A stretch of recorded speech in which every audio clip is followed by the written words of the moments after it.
So ನೀವು ನಿಮ್ಮ ಫಾಲೋವರ್ಸ್ಗೆ ಹೇಳುವಂಥ ಕಿವಿ ಮಾತು, ಜೊತೆಲಿ ಆರ್ಟಿಸ್ಟ್ ಈಗ ಆಲ್ರೆಡಿ ಆಡಿಷನ್ಗೆ ಟ್ರೈ ಮಾಡ್ತಾ ಇರ್ತಾರೆ. ಕೆಲವೊಬ್ರಿಗೆ ಬೇಗ ಆಗೋಗಿರುತ್ತೆ, ಇನ್ನು ಕೆಲವರು ತುಂಬ ಟ್ರೈ ಮಾಡಿರ್ತಾರೆ, ಒಂದು 40-50 ಆಡಿಷನ್ಸ್ ಟ್ರೈ ಮಾಡಿಬಿಟ್ಟಿರ್ತಾರೆ.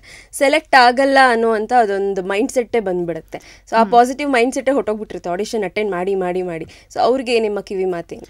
ನಾನು ಎಲ್ರಿಗೂ ಹೇಳೋದು ಒಂದೇ, ಯಾಕಂದರೆ ನನಗಾಗಿರೋ ಎಕ್ಸ್ಪೀರಿಯನ್ಸ್ ಹೆಂಗಂದರೆ, ಆಡಿಷನ್ಗೆ ಹೋಗ್ತೀವಿ, ಅಲ್ಲಿ ನಾವು 100% ಕೊಟ್ಟಿರ್ತೀವಿ, ಸೆಲೆಕ್ಟ್ ಅಂದರೆ ಆಯಿತು ಚೆನ್ನಾಗಿ ಮಾಡಿದ್ರಿ, ನಾನು ಕಾಲ್ ಮಾಡ್ತೀನಿ ಅಂತ ಹೇಳ್ಬಿಟ್ಟು ಕಳಿಸ್ತಾರೆ.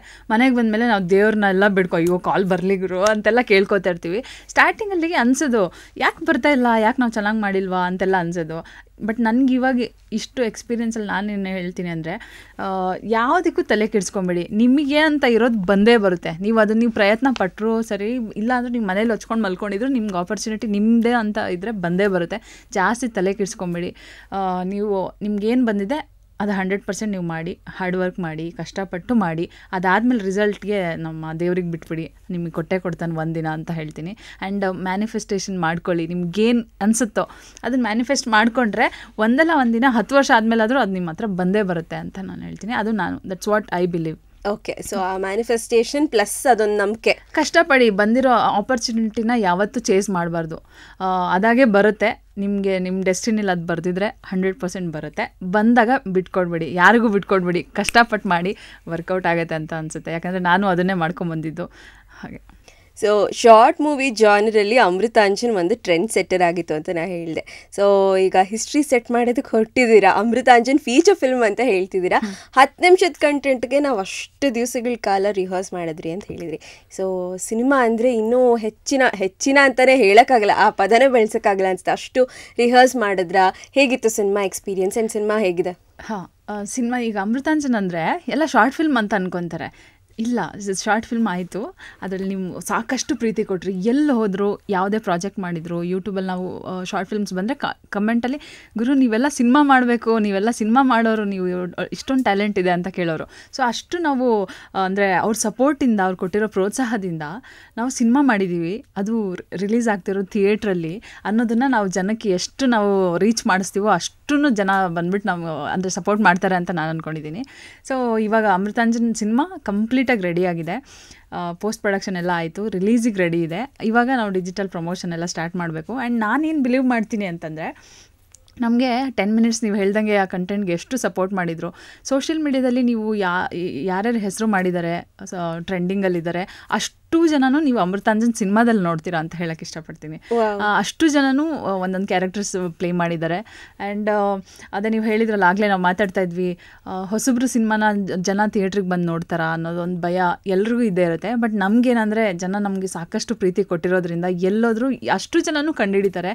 ಸೊ ಅಷ್ಟು ಜನನ ತಮ್ಮ ಮನೆ ಮಕ್ಕಳ ಥರ ಟ್ರೀಟ್ ಮಾಡ್ತಾ ಇದ್ದಾರೆ, ಮುಂದೆನೂ ಮಾಡ್ತಾರೆ ಅಂತ ಅಂದ್ಕೊಂಡಿದ್ದೀನಿ.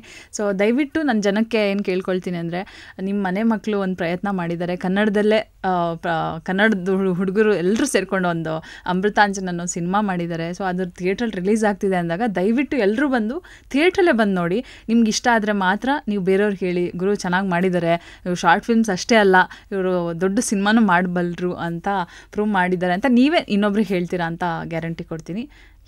ಓಕೆ, ಸೊ ಖಂಡಿತ ಇಷ್ಟಪಟ್ಟು ಥಿಯೇಟ್ರಿಗೆ ಬಂದು ನೋಡ್ತಾರೆ ಅಂತ ನಾನು ಹೇಳ್ತೀನಿ. ಬಿಕಾಸ್ 22-23 ಮಿಲಿಯನ್ ಯೂಟ್ಯೂಬಲ್ಲಿ ಅಂತಂದರೆ it's not an easy task. ಅಷ್ಟು ನೀವು ಕಷ್ಟಪಟ್ಟು ಶಾರ್ಟ್ ಫಿಲ್ಮೇ ಮಾಡಿದ್ದೀರಾ ಅಂದರೆ ಸಿನಿಮಾ ಆ್ಯಕ್ಚುಲಿ ತುಂಬ ಜನ ಹಾರ್ಡ್ ವರ್ಕ್ ಮಾಡಿನೇ ಮಾಡ್ತಾರೆ. ಬಟ್ ಎಲ್ರಿಗೂ ಅದು ಕ್ಲಿಕ್ ಆಗಿಲ್ಲ, ಯಾಕೆ ಅಂತ ಗೊತ್ತಿಲ್ಲ ನನಗೆ.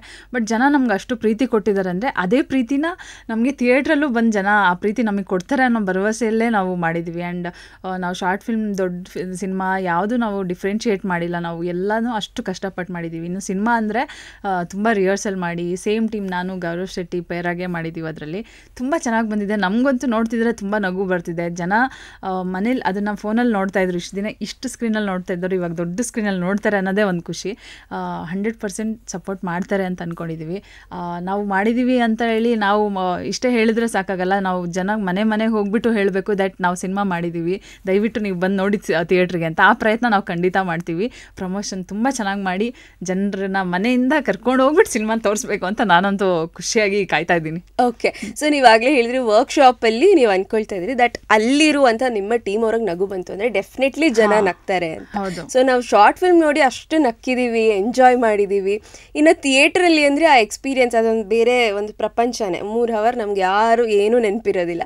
ಸೊ ಸಿನಿಮಾ ನಗ್ಸೋದ್ರಲ್ಲಿ 100% ಗ್ಯಾರಂಟಿ ಅಂತ. ಹೌದು. ಆ್ಯಂಡ್ ಗೌರವ್ ಶೆಟ್ಟಿ ನನ್ನ ಪೇರ್ನ ಎಲ್ಲೋದ್ರೂ ಕೇಳ್ತಾರೆ ಜನ, ನೀವು ನಿಜವಾಗ್ಲೂ ಹಸ್ಬೆಂಡ್ ಆ್ಯಂಡ್ ವೈಫ್ ಥರ ಕಾಣಿಸ್ತೀರಾ ಅಂತ ಹೇಳಿದ್ದಾರೆ. ಆ್ಯಂಡ್ ನಮ್ಮ ಮನೇಲೂ ಅಷ್ಟೇ ತುಂಬ ಖುಷಿ ಪಡ್ತಾರೆ ನಮ್ಮ ಪೇರ್ನ. ಆ್ಯಂಡ್ ಈ ಪೇರ್ ಈ ಅಮೃತಾಂಜನ್ ಸಿನಿಮಾದಲ್ಲಿ ಇಷ್ಟು ದಿನ ನಾವು ಏನು ಮಾಡ್ಕೊಂಬಂದಿದ್ದೀವಿ, ಗಂಡ ಹೆಂಡತಿ ಜಗಳ, Tom and Jerry next level ಇದೆ ಅಂತ ಹೇಳ್ಬೋದು ಅದರಲ್ಲಿ ಸಿನಿಮಾದಲ್ಲಿ. ಅದನ್ನು ಥಿಯೇಟ್ರಲ್ಲಿ ನೋಡಿ ಜನ ಹೆಂಗೆ ರೆಸ್ಪಾಂಡ್ ಮಾಡ್ತಾರೆ ಅನ್ನೋದು ನಮಗೆ ತುಂಬ ಕ್ಯೂರಿಯಾಸಿಟಿ ಇದೆ.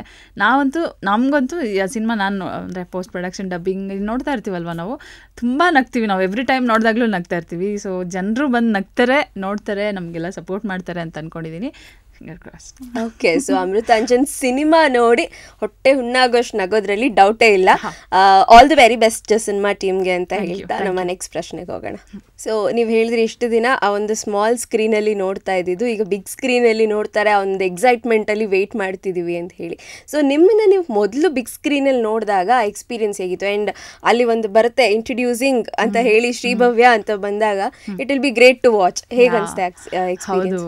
ಅಂದರೆ ನಾನು ಸ್ಟಾರ್ಟ್ ಮಾಡುವಾಗಲೇ ನನಗೆ ಸೀರಿಯಲ್ ಮಾಡಿದ್ರೇ ದೊಡ್ಡ ವಿಷಯ ಅಂತ ಅಂದ್ಕೊಂಡಿರೋಳಿಗೆ, ಸಿನಿಮಾ ಅಂತ ಬಂದರೆ ನಾನು ಜಸ್ಟ್ ಪಾಸ್ ಅಂತ ಒಂದು ಸಿನಿಮಾ ಬಂತು ರೀಸೆಂಟಾಗಿ. ಅದರಲ್ಲಿ ನಾನು ರಂಗಾಯಣ ರಘು ಸರ್ ಮತ್ತು ಸಾಧು ಕೋಕಿಲ ಸರ್ ಅವರ ಕಾಂಬಿನೇಷನಲ್ಲಿ ನಾನು ಮಾಡಿದ್ದು. I played lecturer character. ಅದರಲ್ಲಿ ತುಂಬ ಚೆನ್ನಾಗಿತ್ತು. ದೊಡ್ಡ ಸ್ಕ್ರೀನಲ್ಲಿ ನೋಡ್ಕೊಳ್ಳೋದೇ ಒಂದು ಖುಷಿ, ನಮ್ಮನ್ನು ನಾವು ನೋಡೋದು.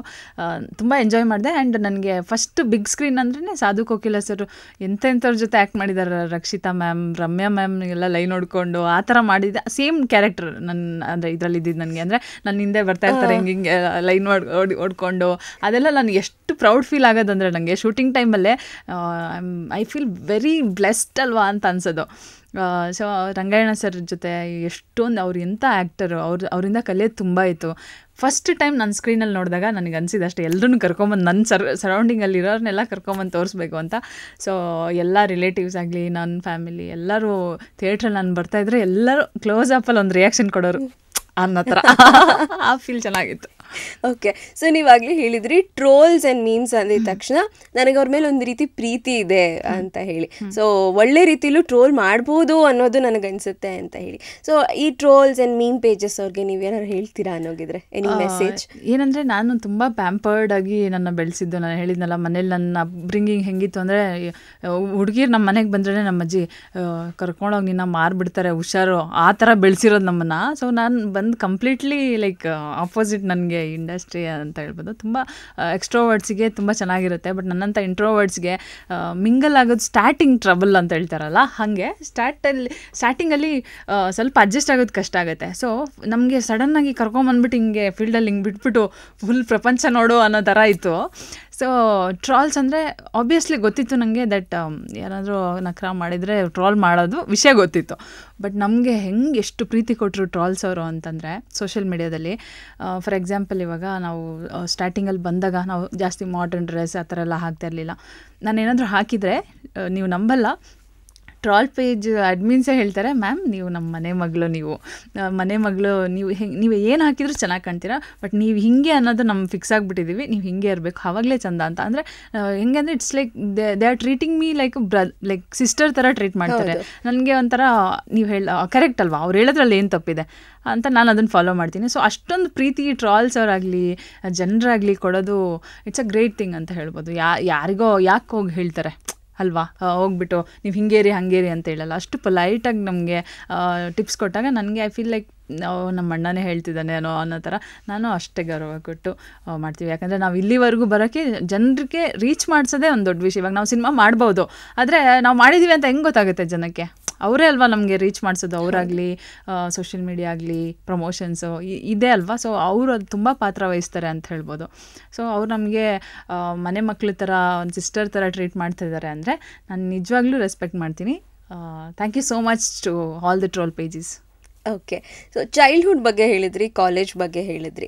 ಸೊ ಚೈಲ್ಡ್ಹುಡ್ಡಲ್ಲಿ ಈ ಮ್ಯಾನಿಫೆಸ್ಟ್ ಮಾಡ್ತಿದೆ ಅಂತೆಲ್ಲ ಹೇಳಿದ್ರಿ ಗೊತ್ತಾ? ನೀವು ಸೀರಿಯಲ್ ನೋಡುವಾಗ ನಾನು ಹೀಗೆ ಹೋದರೆ ಹೇಗಿರುತ್ತೆ ಅಂತ ಮಿರರ್ ಮುಂದೆ ನಿಂತ್ಕೊಂಡು ಡೈಲಾಗ್ ಹೇಳಿರೋದು, ಇಲ್ಲ ಟಿ ವಿಲಿ ಬಂದಿರೋ ಡೈಲಾಗ್ನ ರಿಪೀಟ್ ಮಾಡಿರೋದು, ಅಥವಾ ಯಾವುದಾದ್ರೂ ಒಂದು ಅಮ್ಮನ ಸೀರೆ ಹಾಕ್ಕೊಂಡು ಹಿಂಗೆ ಒಂದು ಡೈಲಾಗ್ ಹೇಳೋದು, ಈ ಥರ ಏನಾದರೂ ಮಾಡಿ? ಇಲ್ಲ, ಆ ಥರ ಏನೂ ಮಾಡಿಲ್ಲ. ಬಟ್ ನಾವು ರಿಹರ್ಸಲ್ ಮಾಡುವಾಗ ಪ್ರಾಕ್ಟೀಸ್ ಹಿಂಗೆ ಮಾಡ್ತೀವಿ, ಮಿರರ್ ಮುಂದೆನೇ ಮಾಡ್ತೀವಿ.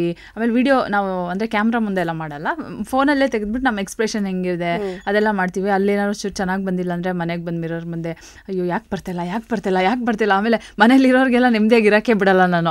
ಈ ಡೈಲಾಗ್ ಹೇಳ್ತೀನಿ ಹೆಂಗಿರುತ್ತೆ ನೋಡು, ಅವರು ಒಂದೆರಡು ಸರಿ ಕೊಡ್ತಾರೆ, ಆಯ್ತು ಬಿಡೆ ಅನ್ನೋ ಥರ. ಒಟ್ಟಿನಲ್ಲಿ ಚೆನ್ನಾಗಿ ಬರೋ ತನಕ ಬಿಡಲ್ಲ.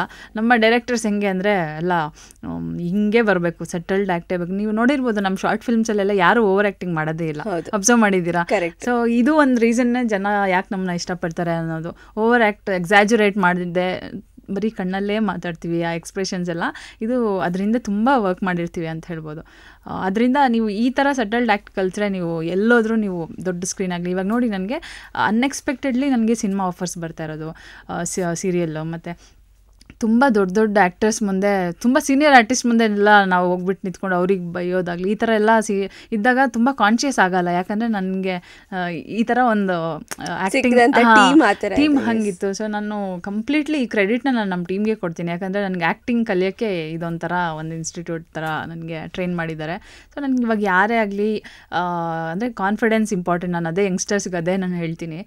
ಹೊಸಬ್ರು ಆ್ಯಕ್ಟರ್ಸ್ಗೆ ಏನಾದರೂ ಆಪರ್ಚುನಿಟಿ ಸಿಕ್ಕಿದಾಗ ಹೆದರ್ಕೊಂಬಿಟ್ಟು ಮಾಡಿಲ್ಲ ಅಂದರೆ ಮುಗ್ದೋಯ್ತು ಕತೆ ನಿಮ್ಮ ಪ್ಲೇಸಿಗೆ. ಇವಾಗ ನಾನು ಬರೋಕ್ಕೆ ಮುಂಚೆ ನನ್ನ ಜಾಗದಲ್ಲಿ ಬೇರೆ ಯಾರೋ ಇದ್ದರು, ಇವಾಗ ನಾನಿದ್ದೀನಿ, ನೆಕ್ಸ್ಟ್ ಇನ್ನು ಯಾರು ಬರ್ತಾರೋ ಗೊತ್ತಿಲ್ಲ. ಇರೋ ಅಷ್ಟು ದಿನ ನಿಮಗೆ ಬಂದಿರೋ ಆಪರ್ಚುನಿಟಿನ ಕರೆಕ್ಟಾಗಿ ಗ್ರ್ಯಾಬ್ ಮಾಡ್ಕೊಳ್ಳಿ, ಕಾನ್ಫಿಡೆಂಟಾಗಿ ಆ್ಯಕ್ಟ್ ಮಾಡಿ ಅಂತ ಹೇಳ್ಬೋದು. ನನಗೆ ಅದೇ ಈ ಎಕ್ಸ್ಪೀರಿಯೆನ್ಸ್ ಇರೋದ್ರಿಂದ ನನಗೆ ಇವಾಗ ಸಿನಿಮಾ ಆಗಲಿ ಸೀರಿಯಲ್ ನಾನು ಯಾವುದೋ ಡಿಫ್ರೆನ್ಷಿಯೇಟ್ ಮಾಡಿ ನೋಡೋಲ್ಲ.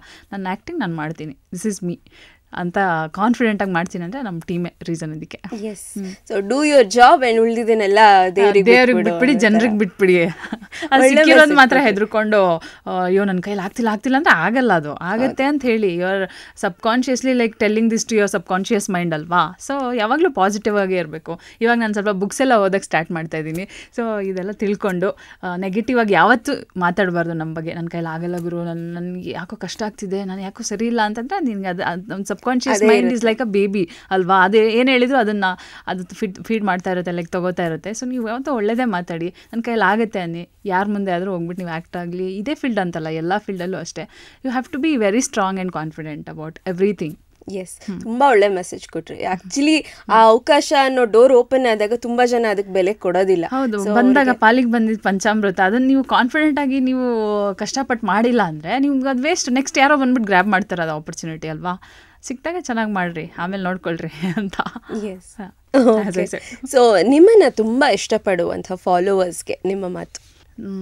ದಯವಿಟ್ಟು ಹಿಂಗೆ ಸಪೋರ್ಟ್ ಮಾಡ್ತಾಯಿರಿ. ನನಗೆ ಯಾರೇ ಎಲ್ಲಾದರೂ ಹೋದಾಗ ಮಾತಾಡ್ಸಿದಾಗಲೂ ಅಷ್ಟೇ ಅವ್ರಿಗೆ ಅದೇ ಹೇಳೋದು, ಹೀಗೆ ಸಪೋರ್ಟ್ ಮಾಡ್ತಾರೆ ಅಂದರೆ ನನಗೆ ನನ್ನ ಜರ್ನಿ ಸ್ಟಾರ್ಟ್ ಮಾಡಿದಾಗ ನಮ್ಮನ್ನು ಜನ ನೋಡ್ತಾರ ಗುರು ಅಂತ ನನಗೆ ದೇವರನ್ನ ನನಗೆ ಕಾನ್ಫಿಡೆನ್ಸ್ ಇರಲಿಲ್ಲ. ಆದರೆ ಎಷ್ಟು ಪ್ರೀತಿ ಕೊಡ್ತಾರೆ, ಅವ್ರು ಬಂದು ಮಾತಾಡಿಸ್ತಾರೆ ಅನ್ನೋದೇ ನನಗೊಂದು ದೊಡ್ಡ ವಿಷಯ. ಅದು ಯಾರೇ ಆಗಲಿ, ಎಷ್ಟೇ ದೂರದಲ್ಲಿದ್ದರೂ ನಾನು ನಮಸ್ಕಾರ ಅಂತನಾದರೂ ಹೇಳ್ತೀನಿ. ಸೊ ನನಗೆ I am very happy about it. ಜನ ಈಗಿನ ಕಾಲದಲ್ಲಿ ಯಾರು ಪಕ್ಕದ ಮನೆಯಲ್ಲಿ ಯಾರಿದ್ದಾರೆ ಅನ್ನೋದೇ ಗೊತ್ತಾಗಲ್ಲ. ಒಬ್ರು ಯಾರೋ ಕಂಡಿಡ್ದು ನೀವು ಚೆನ್ನಾಗಿ ಆ್ಯಕ್ಟ್ ಮಾಡ್ತೀರಾ ಅಂತ ಗುರ್ತಿಡ್ದು ನಮ್ಮನ್ನು ಮಾತಾಡ್ಸೋದು ಈ ಫೀಲ್ಡಲ್ಲೇ ಅಂತ ನನಗನ್ಸುತ್ತೆ. ಸೊ ಯಾರೇ ನನಗೆ ಇಷ್ಟಪಡ್ತಾ ಇದ್ರೆ ಥ್ಯಾಂಕ್ ಯು ಸೋ ಮಚ್, ಹೀಗೆ ಸಪೋರ್ಟ್ ಮಾಡ್ತಾ ಇರಿ. ಓಕೆ, ಸೊ ನೀವು ತುಂಬ ಇಷ್ಟಪಡುವಂಥ ಅಪ್ಪಾಜಿ ಅವರನ್ನು ಫಾಲೋ ಮಾಡ್ತಿದ್ದೀರಾ ಅಂದಾಗಾಯ್ತು ಅಲ್ಲಿಗೆ. ಸೊ ನಿಮ್ಮನ್ನು ತುಂಬ ಇಷ್ಟಪಡುವಂಥ ಫ್ಯಾನ್ಸ್, ಅಭಿಮಾನಿಗಳಿಗೆ ಎಸ್, ಖುಷಿಯಿಂದ ನೀವೇ ಹಲೋ ಹೇಳೋದಿದೆಯಲ್ಲ, ಅದು ಇನ್ನೂ ಖುಷಿ ಕೊಡುತ್ತೆ ಅನಿಸುತ್ತೆ. ಹೀಗೆ ನಿಮ್ಮ ಮುಂಬರುವ ಎಲ್ಲ ಪ್ರಾಜೆಕ್ಟ್ಸ್ಗಳು ಸಕ್ಸಸ್ಫುಲ್ ಆಗಲಿ, ಇನ್ನೂ ಹೆಚ್ಚಿನ ಯಶಸ್ಸು ಸಿಗಲಿ ಅಂತ ಹಾರೈಸ್ತೀವಿ ನಮ್ಮ ಮಾಧ್ಯಮ ಅನೇಕ ಟೀಮಿಂದ. All the very best. Thank you. Thank you.